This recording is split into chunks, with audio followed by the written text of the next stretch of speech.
नमस्ते बच्चों, ऋचा मैम की कक्षा में आपका स्वागत है। आपके पाठ्यक्रम के अनुसार आज मैं आपको सर्वनाम से परिचित करवा रही हूँ। तो पहले आपने संज्ञा पढ़ा है। आप जानते हो कि व्यक्ति, वस्तु, स्थान, भाव आदि के नाम को संज्ञा कहते हैं। तो फिर सर्वनाम किसे कहेंगे? आइए आज हम सर्वनाम के बारे में जानकारी लें। जो शब्द संज्ञा के स्थान पर प्रयुक्त होते हैं, जो शब्द संज्ञा के स्थान पर प्रयुक्त होते हैं वे सर्वनाम कहे जाते हैं। मैं, तुम, वह, आप, कौन, जो, सो, वे, हम, कोई आदि शब्द सर्वनाम हैं। ठीक है।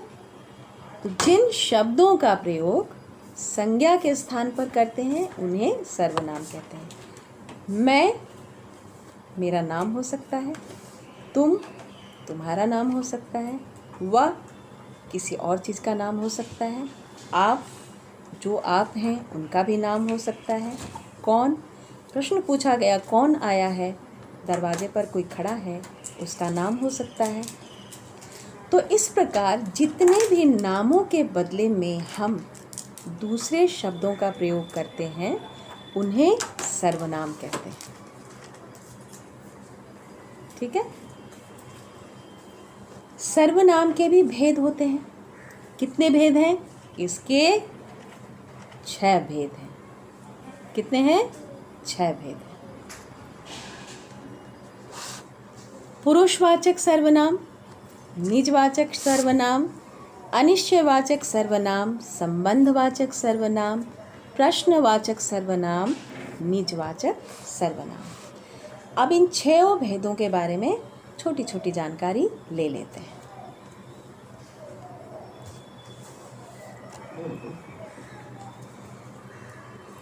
जो सर्वनाम शब्द बोलने वाले, सुनने वाले अथवा जिसके बारे में कुछ कहा जाए उसके लिए प्रयुक्त हो वे पुरुषवाचक सर्वनाम कहे जाते हैं। मैं एक बार फिर से बोल दूं। जो सर्वनाम शब्द बोलने वाले, सुनने वाले तथा जिसके बारे में बोला जाए उसके लिए प्रयुक्त होने वाले शब्दों को पुरुषवाचक सर्वनाम कहते हैं। इन्हीं के आधार पर पुरुषवाचक सर्वनामों के 3 भेद किए गए हैं। उत्तम पुरुष, मध्यम पुरुष, अन्य पुरुष। उत्तम पुरुष, मध्यम पुरुष, अन्य पुरुष। अब उत्तम पुरुष क्या है, एक उदाहरण भी देखते जाइए। मैं तथा मेरे शब्द बोलने वाले अपने लिए प्रयोग किए जाते हैं। जैसे मैं प्यासा हूँ। बोलने वाला जिन शब्दों को अपने लिए प्रयुक्त करे, यूज़ करना उसका, वे उत्तम पुरुष सर्वनाम कहलाते हैं। क्या क्या है उत्तम पुरुष सर्वनाम? मैं, हम, मेरा, हमारा, हमने, हमें आदि। अब आइए देखते हैं मध्यम पुरुष। बोलने वाला जिन शब्दों को सुनने वाले के लिए प्रयुक्त करे, यानी कि कोई 2 व्यक्ति बात कर रहा है। जब हम बात करते हैं तो 2 तो होते ही हैं, दीवारों से तो हम बात करते नहीं। कोई 2 व्यक्ति है, बोलने वाला एक बोल रहा है। जिन शब्दों को सुनने वाले के लिए दूसरा जो है प्रयुक्त करे वे मध्यम पुरुष वाचक सर्वनाम कहे जाते हैं। जैसे तू, तू में बड़ी मात्रा लगती है हमेशा। तू, तुम, तुम में त में छोटी ऊ की मात्रा लगती है। आप, तुम्हें, यहाँ त में फिर छोटी ऊ की मात्रा लगती है और हे के साथ अनुस्वार अवश्य लगाना है। आपने, आदि, मतलब और इस प्रकार। आदि, द में छोटी की मात्रा लगानी है हमेशा, इसमें कोई परिवर्तन नहीं होगा। फिर से एक बार सुन लीजिए। बोलने वाला जिन शब्दों को सुनने वाले के लिए प्रयुक्त करे वे मध्यम पुरुषवाचक सर्वनाम कहलाते हैं, जैसे तू, तुम, आप, तुम्हें, आपने आदि। अब आते हैं अन्य पुरुषवाचक सर्वनाम पर। बोलने वाला जिन शब्दों को न तो अपने लिए न तो सुनने वाले के लिए प्रयुक्त करे बल्कि अन्य पुरुष के लिए प्रयुक्त करे, मतलब दो लोग बातें कर रहे हैं किसी तीसरे के बारे में, शिकायत नहीं करना। दो लोग बातें कर रहे हैं किसी तीसरे के बारे में कि वो जो आदमी है, मान लो मैं और तुम बात कर रहे हैं और हम क्या बात करेंगे, तुम्हारे क्लास में जो रोल नंबर 1 है ना, बहुत अच्छा बच्चा है, बड़ी मन लगा कर पढ़ता है, बातें मानता है। तो ये क्या हो गया, अन्य पुरुष। जिसके बारे में दो व्यक्ति जिस तीसरे के बारे में बात कर रहा हो वो है अन्य पुरुष। जैसे वह, उसने, वे, उन्होंने, उन्हें, उसे आदि, इसका हम प्रयोग करेंगे। अब सर्वनाम के भेदों के क्रम में दूसरा भेद है निश्चयवाचक। निश्चय का मतलब जानते हो कि यहाँ किसी प्रकार का कोई भ्रम नहीं है, कंफ्यूजन नहीं है। जो सर्वनाम किसी पास या दूर की वस्तु या व्यक्ति की ओर, किसी भी चीज की ओर निश्चय पूर्वक संकेत करते हैं उन्हें निश्चयवाचक सर्वनाम कहते हैं, यानी कि देयर इज नो डाउट, जो कहा जा रहा है बिल्कुल सही है। जैसे यह, वह, ये, वे निश्चयवाचक सर्वनाम हैं। जैसे यह मेरी घड़ी है, यह मेरी कलम है, इसमें कोई भ्रम नहीं है, ये मेरी कलम। वैसे ये है भी मेरे ही हाथ में। अब चलिए आते हैं अनिश्चयवाचक सर्वनाम। अनिश्चयवाचक मतलब कुछ ठीक ठीक पता नहीं है, यहाँ थोड़ा संदेह है कि जो कहा जा रहा है वो सही है कि नहीं है।